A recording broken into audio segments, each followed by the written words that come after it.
100 సంవత్సరముల నిమిత్తమై తండ్రి ఈ సంఘములకు సంబంధించినటువంటి బిడ్డలు, అలాగనే ఓజిల్ ప్యారిష్ యొక్క పిసిసి వారు ఈ యొక్క ఆరాధనలు మనం ఏర్పాటు చేసి ఉంటుండగా ఈ సమయంలో తండ్రి ఈ గ్రామంలో పుట్టి పెరిగి వారి వంతుగా మరి తండ్రి ఈ సమయంలో గోను కుటుంబం వారు కొన్ని కుర్చీలను మరి తండ్రి ఆలయానికి ఇచ్చి ఉంటుండగా బిడ్డలందరూ కూడా తండ్రి జ్ఞాపకం చేసుకున్న దేవా, చదవనటువంటి ఆ యొక్క పేర్లలో ప్రతి ఒక్కరిని కూడా పేరు పేరు మీరు ఆస్వాదించండి. వారు చేస్తున్నటువంటి ఉద్యోగాలను పరిచర్యలను ప్రతి ఒక్కరు కూడా నీ కృపలో భద్రపరచండి. నూతన ఆరోగ్యములు, బలములు, శక్తులు దయచేయమని కోరుచున్నాం. ఇలాగ తండ్రి సంఘం ఏళ్ళ వారికి ఉన్నటువంటి ప్రేమను కూడా తండ్రి వారు ఈ సమయంలో వెల్లడి చేసి ఉంటుండగా కూడి వచ్చినటువంటి బిడ్డలు కూడా నేను ఈ యొక్క గ్రామంలో పుట్టి పెరిగిన ఆలయం కొరకు వారు ప్రతి ఒక్కరు కూడా వారి యొక్క కుప్పటిని పుట్టుకున్న ప్రతి ఒక్కరు కూడా ప్రేరేపించి నడిపించమని ఇచ్చినటువంటి బిడ్డలు ప్రత్యేకంగా జ్ఞాపకం చేసుకుంటున్నారు. అందరూ కూడా ఆస్వాదించమని యేసుక్రీస్తు నామములో వేడుకుంటాం తండ్రి, ఆమేన్.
దేవుడే మనలందరిని దీవించగా ప్రతి ఏడు మనమందరం ఇలా ఎలవగా దేవుడే మనలందరిని దీవించగా మా గ్రామమును బహుగా దీవించుమా. ఈ పాటని ఈ సంఘానికి, ఈ గ్రామానికి డెడికేట్ చేస్తున్నాను. సార్వత్రికమైన సంఘపు అంగమా, ఎస్ఏఎల్సి సువర్ణ దీప స్తంభమా, యేసు వీపును ఆనుకొని కొనసాగుమా. ఉందాము గ్రామము నందు యానము చేయుమా. చప్పట్లు కొట్టాలి అందరూ కూడా. సార్వత్రికమైన సంఘపు అంగమా, ఎస్ఏఎల్సి సువర్ణ దీప స్తంభమా, యేసు వీపును ఆనుకొని కొనసాగుమా. ఉందాము గ్రామము నందు యానము చేయుమా. కుందాం యొక్క చర్చి చరిత్రను చదవడానికి, చెప్పడానికి నాకు ఇచ్చినటువంటి అర్హతను బట్టి అందరికీ నా వందనాలు చెల్లించుకుంటున్నాను. అయితే కుందాం అనే గ్రామంలో మొదటగా మిషనరీస్ నాయుడుపేట ప్రాంతంలోకి వచ్చిన తర్వాత, అనగా సుమారు 1880 సంవత్సరాలప్పుడు వెంకటగిరి రాజావారి ఆధీనంలో ఉన్నప్పుడు అగస్ట్ మిలియస్ దొరవారి హయాంలో ట్యాక్స్ ఫ్రీ సైట్గా 0.95 సెంట్లు మంజూరు చేయడం జరిగింది. కుందాం, తిరుమలపూడి, వీర్లగుంపాడు, మాచవరం గ్రామాల సెంటర్లలో సోమవారం నుండి శనివారం వరకు బడి జరుగుతుండగా ఆదివారం నాడు ప్రార్థన చేయుటకు ఉపాధ్యాయులను నియమించి పరిచర్య జరిపించేవారు. ఆ బడిలో జాన్సర్ గారి అన్నలు వారందరూ చదివేవారట. అప్పట్లో దొరలు ఇదంతా గమనించి కుందాం గ్రామంలో చర్చి నిర్మించి దాని ప్రక్కనే పెద్దయ్య వారికి చిన్నయ్య వారికి నివాసం ఉండటకు ఇల్లు కట్టించి చర్చి బడి రెండు జరిగేటట్లు ఏర్పాటు చేశారు. అప్పట్లో కొంతమంది పూర్వీకులు అత్తివరం నుండి 8 కిలోమీటర్ల వరకు కుందాంకు ఉంటుంది. అయినా కూడా వాళ్ళు కాలినడకన వచ్చి సంఘ సేవ చేసేవారు. వారు రెవరెంట్ డేవిడ్ రాజు గారు, వారికి సహాయకులుగా జాషువా గారిని, బి కరుణా కృపాకర్ గారిని తోడు తీసుకొని వచ్చి వారిని కూడా సేవలో తరఫిచ్చేసేవారట. ఒకానొక టైంలో భయంకరమైన తుఫానుల వలన పాఠశాల మరియు చర్చి రెండు పడిపోవడం జరిగింది. అంతేకాక అయ్యవార్లకు కట్టించిన ఇల్లు కూడా పాడైపోయాయి. ఆ సమయంలోనే పాఠశాల గవర్నమెంట్ స్వాధీనం అయిపోయింది. అప్పట్లో ఆ సమయంలో చెట్ల కిందనో లేక ఎవరైనా ఇండ్లలోనో పాస్టర్ గారు వచ్చి నెలకు ఒకసారి ప్రార్థన జరిపేవారట. మిగిలిన ఆదివారంలో నారి డేవిడ్ లివింగ్స్టన్ గారు ఉపాధ్యాయులుగాను మరియు ఉపదేశకునిగాను పనిచేసేవారు. ఈయన వెంకటగిరికి మారినప్పుడు ఒక వారం జాషువా గారు, ఒక వారం కృపాకర్ గారు అత్తివరం నుంచి వచ్చి దేవుని యొక్క సేవ చేసేవారు. మన జాన్ సార్ గారు అప్పుడు ఉదయగిరి తాలూకా చుంచులూరు హై స్కూల్లో ఉపాధ్యాయునిగా పనిచేసేవాడు. కొంతకాలమునకు స్వగ్రామమైన కుందాం దాని పక్కనే ఉన్న గుందాం రాజుపాలెం పాఠశాలలో ఉపాధ్యాయునిగా పనిచేశారు. అప్పుడు కూడా ఆదివారం రోజున ఎవరో ఒకరి ఇళ్లలో మాత్రమే ప్రార్థనలు జరుపుకునేవారు. వచ్చిన పాస్టర్లందరూ జాన్ సార్ గారి ఇంట్లో ఆతిథ్యం తీసుకుని వెళ్ళేవారు. వారి కుటుంబము అప్పటి నుంచి ఇప్పటి వరకు కూడా వచ్చిన పాస్టర్లందరికీ ప్రేమగా ఆతిథ్యం ఇవ్వడం జరుగుతూ ఉంది. అయితే ఇప్పుడు ఆతిథ్యం ఇచ్చినటువంటి అత్తమ్మగారు మా మధ్యలో లేరు. దానికి మేము ఎంతగానో చింతిస్తున్నాము. ఆమె ఎంతగానో వచ్చిన వారందరికీ ఓపికగా వండి పెట్టి చేసేవారు. మరి ఇక మీదట అలాంటి వారు ఉంటారో లేదో తెలియదు, కానీ ఉన్నవారైనా సరే ఇంకా వచ్చే వాళ్ళని ప్రేమపూర్వకంగా ఆహ్వానించాలని కోరుకుంటున్నాము. అయితే ఆ ఆతిథ్యం తీసుకొని మళ్ళీ తిరిగి ఇక్కడి నుంచి అత్తివరంకు 8 కిలోమీటర్ల దూరం ఉంది. అయినా కూడా అప్పట్లో నడిచి వెళ్ళేవారట. ఆ సమయంలో కూడా డిడి నిర్మల్ కుమార్ పాస్టర్ గారు ఎస్ఏఎల్సి నుండి కుందాంలో చర్చి నిర్మాణం చేయాలి, అందుకోసమని కొంత డబ్బును మంజూరు చేయించుకొని వచ్చి ఆ డబ్బుతో మొదటగా రేకులతో చర్చి కట్టించాలని దగ్గరుండి కట్టించమని మన జాన్ సార్ గారికి ఆ బాధ్యతను అప్పగించగా ఆయన శ్రద్ధ తీసుకొని చర్చిని నిర్మించారు. తర్వాత కొంతకాలమునకు జాన్ గారు, జీవరత్నం గారు, దావిదయ్య గారు ముగ్గురు ఊరూరా తిరిగి కొంతమేరకు డబ్బును దండి, ప్రహరీ మరియు గేట్లు పెట్టించారు. అయితే మనకు మంచిగా చర్చ్ అయితే ఉంది, కానీ సేవ ఇక్కడ సరిగా జరగట్లేదు అననేసి జాన్ గారు మన ఎస్ఏఎల్సి నాయకుడైనటువంటి శ్రీ బత్తిన విజయ్ కుమార్ సార్ గారితో మాట్లాడి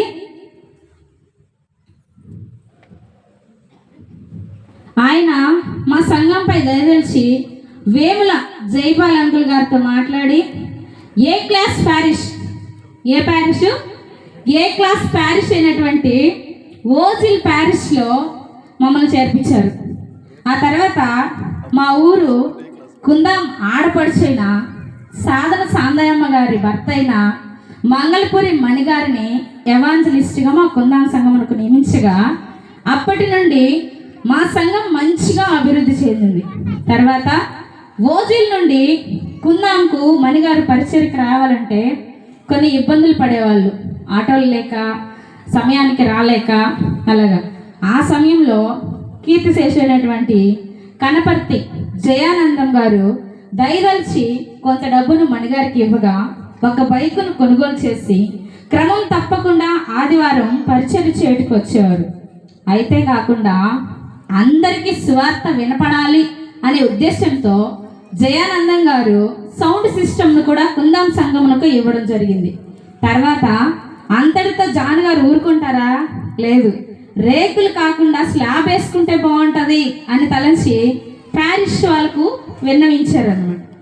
ఓజిలి ప్యారిష్ వారు 3 లక్షల రూపాయలను మా సంఘం మీద దయదలిచి ఇవ్వగా స్లాబ్ పూర్తి చేసుకున్నాం. తర్వాత ఇంత చేసిన మనము కింద టైల్స్ వేసుకోవాలని సంఘ సభ్యులందరూ చర్చించుకొని కొంత వారి తరపున డొనేషన్లు రండి లోపల టైల్స్ వేసుకోవడం జరిగింది. తర్వాత కొంతకాలానికి దీనిని మరింత బాగా అభివృద్ధి చెందించుకోవాలనేసి మళ్ళీ ప్యారిష్ వాళ్ళకి విన్నవించగా 1 లక్ష రూపాయలను కుందాం సంఘమునకు మంజూరు చేయడం జరిగింది. దీంతో చుట్టూ మీరు చూస్తున్నారు, ఇప్పుడు ప్రహరీ ఇంతకుముందు ఎంత నిందనేసి ఇప్పుడు కొంచెం ఎత్తు లేపుకున్నాము, మెట్లు పెట్టాము, ముందు స్లాబ్ వేసాము. 1 లక్ష రూపాయలు సరిపోకపోవడంతో కొంత సంఘస్థులు అందరూ కలిసి కొంత చందాలు వేసుకొని బయట ఆర్చ్ కూడా కట్టాము, చూస్తున్నారు మీరు. అయితే అప్పటి నుంచి ఇప్పటి వరకు జాన్ సార్ గారికి ఇప్పటి వరకు 81 సంవత్సరాలు అయింది. అయితే వారి తండ్రి ఆశీర్వాదం, వాళ్ళ తండ్రి దేవదాసు, ఇంకా చాలామంది. మొదటిగా కుందాం యొక్క చరిత్రను చదివి వినిపించాల్సిందిగా కె వాసంతి గారు.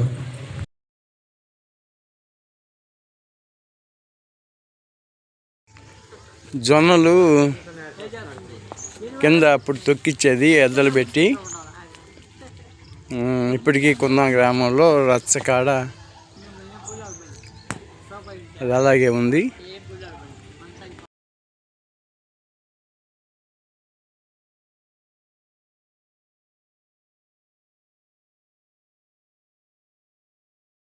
Praise lord. కుందాము గ్రామంలో ఉన్నటువంటి చర్చి శత జయంతి కూడిక సందర్భముగా సిద్ధపాటై జనవరి 15 గురువారం 2026వ సంవత్సరము ఉదయం 10 గంటలకు శత జయంతి ఉత్సవముల నిమిత్తమై సిద్ధపాటు కలిగి ఉంటున్నాం. కుందాము గ్రామంలో నిర్మించబడినటువంటి అద్భుతమైనటువంటి పురాతన మందిరము. దీన్ని అన్ని హంగులతో సిద్ధపాటు పరుస్తున్నటువంటి కలపాటి జాన్ గారు మరి ఆ దగ్గర నుండి తన పర్యవేక్షణలో సాల కానించి రేకుల కానించి స్లాబు ఈరోజు విస్తారముగా మందిరం పరిచయ నిమిత్తము ఉన్నారు. ఈరోజు పెయింటింగ్స్ వర్క్స్ అన్నీ జరుగుతున్నాయి. నేను గోను సునీల్ కుమార్ గూడూరు, గోను ప్రభాకర్ రావు గారి కుమారుడిని వెళ్ళి విజిట్ చేయడం జరిగింది. చక్కగా పనులు జరుగుతున్నాయి. తప్పక గోను వారి కుటుంబాలు వారందరూ ఎక్కడున్నా కానీ జనవరి 15వ తేదీ గురువారం 2026వ సంవత్సరము కుందాం రచ్చ ఉదయం 10 గంటలకి మీరు రావాలని కోరుకుంటున్నాం. అలాగే గోను వారి ఆస్తి ఇంటి స్థలము దావిచ్చిన గోను వారి గొంది చంద్రావళి డొంక అంటారు. గోను వారికి సంబంధించింది. ఇది గోను వారి చాలా ఉన్నతంగా కుటుంబాలు ఇక్కడ నివసించడం జరిగింది. కాబట్టి అందరికీ సంబంధించినటువంటి ప్రజెంట్ అందరూ ఈ స్థలాలు ప్రాంతాల్లో అభివృద్ధి చెందిన మరి వారికి కలిగినటువంటి అందరము ఏకైక ఆస్తి కుందాంలో పలు ప్రాంతాల్లో అభివృద్ధి చెందుతున్నాం. కాబట్టి ఈ స్థలము మరి అన్ని విషయాల్లో బీడు భూమి దున్నబడాలి. ఈ యొక్క స్థలాన్ని పరిశుద్ధాత్మ దేవుడు మనకు ఉంచాడు. అక్కడ ఉన్నటువంటి సహచరులతో కలవడం జరిగింది. అలాగే కలపాటి జాన్ అయ్యవారు మనకు సహాయం చేస్తున్నారు. కలపాటి వారి కుటుంబాన్ని మరి జీవచిన్నాయన కూడా కలవడం జరిగింది. దావీదు చిన్న ఆయన ఇల్లు చంద్రగూడు రావడంతో ఈ ఇల్లు అలా ఉంది. అందరికీ తెలిసింది తిప్ప. కుందాం తిప్ప అంటే చిన్ననాటి స్మృతులు మనకు కనిపిస్తూ ఉంటాయి. మనం ప్రతి ఒక్కరము ఎక్కిన వారమే. అలసిపోయి దిగేటప్పుడు కాళ్ళు దోక్కోపోయి చాలా ఎక్కేటప్పుడు ఈజీగా ఎక్కుతాం, కానీ దిగేటప్పుడు కొద్దిగా చాలా భారంగా ఉంటుంది. ఈ తిప్పైనప్పటికి కూడా మనకు పెద్ద అనుభవం. ఇటు చూస్తే నాయుడుపేట షుగర్ ఫ్యాక్టరీ అవన్నీ కనిపించేటివి. ఇప్పుడు అన్నీ చెట్లు అవన్నీ పెరిగిపోయి ఉన్నాయి. తిప్ప కిందనే ఒక కొత్త కాలనీ, ఎస్సీ కాలనీ, అలాగే ఊరు ఇవన్నీ ఏర్పడి ఉన్నాయి. రాజులయ్య కొండ మీద మనకు చాలా చిన్నటి అనుభవాలు ఉన్నాయి. ఇది చిల్ల చెట్టు మనం చూడబోయేది. ఇది చాలా సంవత్సరాల నుంచి, నా చిన్నతనం నుంచి నేను ఈ చిల్ల చెట్టు చిన్నదిగా ఉన్నప్పటి నుంచి నేను చూస్తున్నాను. ఇప్పుడు దాని రూపురేఖలు, దాని కాండము అంతా మారిపోయింది. ఇది పెద్దవాళ్ళు పురాతన నుంచి ఇది అలా అంటిపెట్టుకుని వస్తుందని చెప్పడం జరిగింది. మనకందరికీ సుపరిచితమైనటువంటి చెరువు. ఈ చెరువు, అలాగే ఈ కింద కాసేపు కూర్చునేవాళ్ళం చిన్నప్పుడు. బండలు, ఆ బండలపై కూర్చొని కాసేపు మాట్లాడుకునేవాళ్ళం. దూరం నుంచి చెరువు చూస్తూ. చెరువు అప్పట్లో చాలా విశాలంగా ఉండేది, చెట్లు ఉండేటివి కాదు. కానీ ఇప్పుడైతే అన్ని చెట్లు మలిచిపోయి కాబట్టి దాన్ని ఇక్కడి నుంచి చూస్తే గ్రీనరీ బాగుంది. అప్పుడు మనం చిన్నప్పుడు ఆడుకునేవాళ్ళం. ఒకప్పుడు ఈ చిన్న అడవిలో, చిట్టి అడవిలో కలక్కాయలు, అలాగే పండ్లు అన్నీ ఉండేవి. కానీ ఇప్పుడు అన్నీ తోటలు అయిపోయినాయి. మనము ఎంతగానో ఆడుకున్నటువంటి ప్రదేశం. ఈ బండల మీద కూర్చుంటే ఎంతో తెలియని రీతి అనుబంధాన్ని దేవుడు మనకిస్తున్నాడు.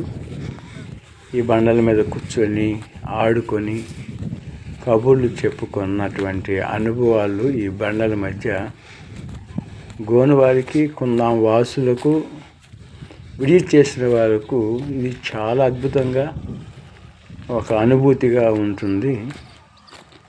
మరి కలపాటి జాన్సన్ ఆయన కూర్చున్నటువంటి ఆ బండ మీరు దగ్గరికి వెళ్తే కానీ దాన్ని మీరు గమనించలేరు.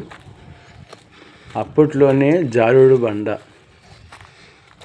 అది న్యాచురల్గా అది అక్కడ పుట్టడం జరిగింది. దీని మీద జారని వారు ఉండరు.